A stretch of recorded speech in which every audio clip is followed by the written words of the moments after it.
Hello guys, welcome back to my channel. క్రిదారెడ్డి Bigg Boss season 8 14th వీక్కి సంబంధించిన elimination అయితే జరిగిపోయింది. రోహిణి హౌస్లో నుంచి ఎలిమినేట్ అయిపోయింది. రోహిణి ఎలా ఎలిమినేట్ అయింది, ఏం జరిగింది అనేది ఈ వీడియోలో మాట్లాడుకుందాం. అంతకన్నా ముందు వీడియో చూస్తున్న వాళ్ళు మన వీడియోని లైక్ చేయండి. అలాగే మీ ఫేవరెట్ కంటెస్టెంట్ ఎవరు, మీరెవరికి ఓటు వేస్తున్నారు అనేది వీడియో కింద కామెంట్ చేయండి. ఈ సీజన్ విన్నర్గా మీరెవరిని చూడాలనుకుంటున్నారు అనేది కూడా కామెంట్ చేయండి. ఈ వారం 6 కంటెస్టెంట్స్ అయితే నామినేషన్లోకి వచ్చారు. నిఖిల్, గౌతమ్, రోహిణి, నబీల్, విష్ణుప్రియ, ప్రేరణ. అయితే వీక్ స్టార్టింగ్ నుంచి కూడా రోహిణికి లీస్ట్ ఓటింగ్ పోల్ అవుతూ వచ్చింది. రోహిణి డేంజర్ జోన్లో ఉందని మనం చాలా వీడియోస్లో చెప్పాం. ఈ వారం మొత్తం కూడా రోహిణి, నబీల్, విష్ణుప్రియ ముగ్గురు కూడా డేంజర్ జోన్లోనే ఉన్నారు వీక్ స్టార్టింగ్ నుంచి కూడా.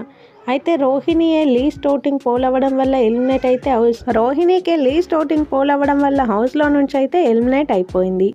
వైల్డ్ కార్డ్స్ రావడం వల్లనే సీజన్ అయితే హిట్ అయిందని చెప్పాలి. కొంచెం ఆ మాత్రమైనా చూడడానికి ఇంట్రెస్టింగ్గా మారింది వైల్డ్ కార్డ్స్ వచ్చిన తర్వాత.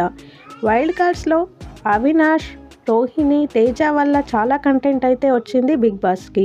రోహిణి ఖచ్చితంగా టాప్ 5కి డిజర్వింగ్ క్యాండిడేట్ అనే చెప్పాలి. కానీ రోహిణి ఎప్పుడు నామినేషన్లోకి రాకపోవడమే తనకు మైనస్ అయ్యింది. ఎప్పుడు నామినేషన్లోకి వచ్చే వాళ్ళకి ఎంతో కొంత ఫ్యాన్ బేస్ అయితే క్రియేట్ అవుతుంది. కానీ రోహిణి నామినేషన్లోకి రాకపోవడం వల్లే తనకి ఓట్స్ తక్కువగా పడ్డాయి.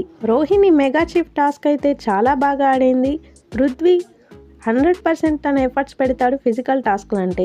అతన్నే ఓడించి బాడీ షేమింగ్ చేసి నువ్వు ఆడలేవని చెప్పిన వాళ్ళ ముందు గెలిచి తను నిరూపించుకుంది. అలాంటి రోహిణి జర్నీ బిగ్ బాస్లో కంటెస్టెంట్స్ అందరికీ ఒక ఇన్స్పిరేషన్ అనే చెప్పాలి. చాలా పాజిటివ్ టాక్తో, పాజిటివిటీతో ఎలిమినేట్ అయితే అయిపోయింది రోహిణి. రోహిణికి హౌస్లో కూడా పెద్ద గొడవలు అయితే ఏమీ లేవు. ఫ్లోలో వెళ్ళిపోతూ ఉండేది రోహిణి. తన టాస్క్లు కానీ, మాటలు కానీ అందరినీ ఎంటర్టైన్ గుడ్ జర్నీ అని చెప్పాలి రోహిణిది. రోహిణి అయితే ఎలిమినేట్ అయిపోయింది. 100% కన్ఫర్మ్ న్యూస్. బిగ్ బాస్కి సంబంధించిన అన్ని ఇంట్రెస్టింగ్ అండ్ ఎర్లీ అప్డేట్స్ మన ఛానల్లో ఉంటాయి. కొత్తగా ఛానల్ని చూసేవాళ్ళు సబ్స్క్రైబ్ చేసుకోండి. వీడియో చూసిన వాళ్ళు వీడియోని లైక్ చేయండి. Thank you all.